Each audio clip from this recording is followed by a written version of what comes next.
общий olganda siz bu narsa bilan anchadan beri yuribsiz-da, o'zingiz ham ahamiyat bering. Har kirganingiz 20 gram, 20 gram, 10 gram siyvoz bu juda yomon-da. Bitta kirganingizda в среднем 150 gram siyishingiz kerak. Hani 2 soatda orasi ham qarang 2 soat. Bu narsa bilan anchadan bir qiynalib kelyapsiz. Oshqozonda yara yo'qmi? Yetti kun. Shundan yaxshi bo'ladi. Kuzatuvda bo'lasiz endi, keklarni qiling. Keklarni qiling. Хорошо? Bo'ldi. Mana shularni qiling, kelasiz, ko'ramiz, yana bir marta Dilmurod bilan maslahatlashamiz. Qachon kelaman? Qachon kelaman? Bir oylikda dorilarni ichib, keyin kelasiz, ko'ramiz. Shu. Men bir oyda ko'rmoqchiman rezultatni. Tushundingizmi? Dori uzoq muddat ichasiz. Bir oydan keyin kelaman. Hozir dori darmon yozib beraman sizga. O'zi sizni больницаga yotqizish kerak. Больницada yotasizmi yo'qmi? Men dori darmonni yozib beraman, tuxum yiringlab ketsa, uni ochishga to'g'ri kelib qolishi mumkin. Unda uy sharoitida 5 kun yotasiz, ishga chiqmaysiz, tushundingizmi? Dorilarni qabul qilasiz. Agar o'zgarish bo'lmasa, ismi chiqadigan bo'lsa, kelasiz yoki yiringlagan o'zi. Bundan battar bo'lib ketishi mumkin, tushundingizmi? Infeksiya hisobiga, shamollash hisobiga. Tak, 10 tomon deydi.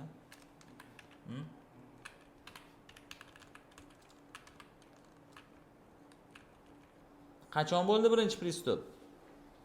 Oldin 2 yil, 3 yil oldin birinchi pristup. Keyin og'riq qo'yib yuborib yurgan. Ha. Buni operatsiya qilish kerak. Operatsiya qilish kerak. 100% qilish kerak. Men tiqilib qolgan anchadan uzoq turgan tosh. Laparoskopik operatsiya teshib olinadi. Maksimal tuxumni saqlashga harakat qilamiz, xo'p. Varikozin bor. Vena tomirlar bor. Operatsiya qilish kerak, tuxumni pastga tushirish kerak, tushundingmi? Keyin men dori darmonlarni yozib beraman. Dori darmonlarni qabul qilasan, tushundingmi? Urug'ing sifatini yaxshilash uchun. Agar bizda operatsiya qildiraman desangiz, narkozda bo'ladi. Belli past og'riqsizlantiriladi. Ochamiz, tuxumni maksimal tushirishga harakat qilamiz. Endi barcha holatiga qarab baho beramiz. Sandan farzand bo'ladi, xudo xolasa, vohmaga tushmagan. Agar tushmasa pastga, haqiqatda juda kichkina bo'lsa olib tashlaymiz. Agar tushirish imkoniyati bo'lsa, kichkina bo'lmasa, to pastga tushirib, pastga tikib qo'yamiz. Tushundingmi? Pastga maksimal tushira olsak, tushiramiz. Ajratamiz-da, polностью ajratib, qancha cho'za olsak cho'zamiz. Tushundingmi? Tushgandan keyin yana o'z holiga qaytmaydi. Shu holatda turaveradi. zarari ham ziyoni ham yo'q. Bu hozir tepada tursa ziyoni bo'ladi. Tepada tursa ziyoni bo'ladi. Sabab nimaga? Keyinchalik o'smaga o'tib ketish ehtimoli yuqori bo'lishi mumkin. Tushundingmi? Перерождение deymiz. Anaqa pastda tursa olib tashlaysiz nima bo'ladi? Yo'q, ish bola bo'lmaydi, olib tashlash. Prosta olib tashlashdan maqsad keyinchalik yomon narsaga o'tib ketmasligi. O'tib ketmasligi kerak, tushundingizmi? Farzandli bolali. Farzand bo'lsan, urug' analizini topshirdi, yaxshi chiqdi. Shunday bitta tuxuming yaxshi ishlayapti. Faqat sifati sal pastroq, dori darmonlar yozib beramiz, yaxshi bo'lib ketadi. Shu. Sizda shishda qiyinchilik bo'ldi. Siyoni ham sizda nima bo'ldi shikayat? Shu siyishiga qiynaladi, keyin ikki qatlam bor. Homilador. Kuchani siyosizmi nima bo'ldi? Kuchanib og'riq bilan. Mana kunlari ishib ham ketganda. Necha haftalik homiladorsiz? 15. Ko'rindi. Nechinchi homilador? Ko'rindi. Oldindan holati kuzatilmagan. Yo'q, işte bolalar sog'lom. Qachon bu narsaga kuzatib qolsiz? Siyishdagi muammolar? Mana shu avgust boshida. Kateter necha kun bo'ldi qo'yishganiga? Kateter 3-chi kun olib tashlaganimga bugun. Ikkinchisini undan oldin ham yana qo'yishib. Boshida kateter. Yo'q, boshida emas, 10larida qo'yishdi. Onlarda. Keyin undan keyin 2 kundan keyin yana mana bu 13 kun qo'yib, sizni chiqarib tashlashdi, olib tashlashdi. Yo'q, olib tashlashmadi. Bir kun uyga bordim, kechga olib tashlavering dedi. Olib tashlab, keyin bir kun yaxshi bo'ldi, ertasiga yana shu qisilib, keyin ertalab 5 dan 12 gacha sidiga o'tib kelmoqda. Kateter qo'yganda qancha chiqdi sidik? Birinchi kateterda 4 litrcha chiqdi. 4 litr? 2 marta bo'shatishdi qopchani. Kechqurun 2 dan 12 gacha ishga chiqmadim. Bir tomchi kucham bilan, og'riq bilan. Hozir siyossizmi? Hozir ham kam ko'p chiqyapman lekin. Oldin homilador bo'lmasingizdan oldin sishda muammolar bo'lganmi sizda? Yo'q. Siz baron bo'lgan, yaxshi siygansiz-a?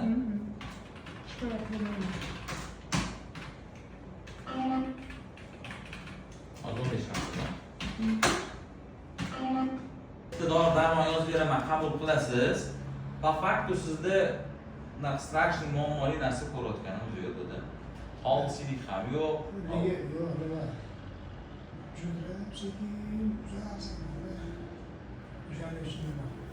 Men hozir hovlizni ishlashini yaxshilash uchun dori yozib beraman. O'shandan jimda og'riqroq, keyin sidikni rangi to'q dedingiz a? Sidikda qon yo'q, sariq bo'ladi o'zi. Suv kam ichasizmi dedi? Suyoli kam ichyapsiz, suyoli uyda. Choy qancha ichasiz? Razinaga qo'shaman. Bo'ladi. Kun davomida bor yo'q 2 marta ichasiz. Ertalab, kechqurun. Kun davomida suvni kam ichasiz. Shu suvni ko'paytirasiz. O'sha siz ichgan suyuligingiz juda bo'lsa 1 litr. Ertalab yarim litr, kechqurun yarim litr. Ko'proq ichishingiz kerak suyuli, a? O'sha hisobiga sidik rangi ham to'qaradi. То есть buyrak filtrda qondagi barcha shlaklar oxirgi mahsulotni buyrak chiqarib tashlaydi. Chiqarayotganda u suyuli bilan chiqadi. Shlak chiqib ketgandan keyin organizm suyulni ortiqcha, kam bo'lgani uchun ortiqcha so'zga yana so'rib oladi. Shlaklar chiqib bo'lgandan keyin. O'sha hisobiga sidik to'qaradi. O'shaning uchun suyulni ko'p ichish kerak. Imkon qadar ko'proq ichish kerak. Birinchi test qachon bo'ldi? Bugun. Oldingisi meni? Yo'q, oldingisi birinchi qachon bo'ldi? 1 yil oldin. 1 yil oldin. Tosh tushganmi o'shanda? Diabet qilishgan. Og'riq qaysi tomonda bo'lyapti? Chap tomonda. Mana shu oxirgi og'riq qachon boshlandi? Bugun ertalabki. O'tgan yili tosh maydalangan, a? Qaysi tomon maydalangan? Esimda yo'q. Chap tomon.